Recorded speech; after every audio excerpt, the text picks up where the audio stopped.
అధ్యక్షుడిని. మరి 5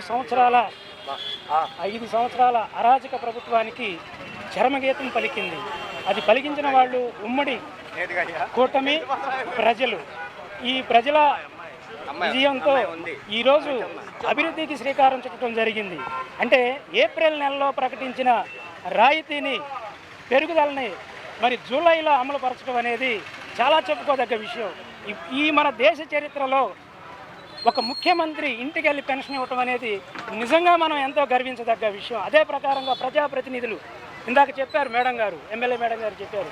ఆ ప్రకారంగా ప్రజలందరూ ఈ ప్రజాప్రభుత్వంలో భాగస్వాములు అయినందుకు మరి ఒకసారి ధన్యవాదాలు తెలియజేసుకుంటూ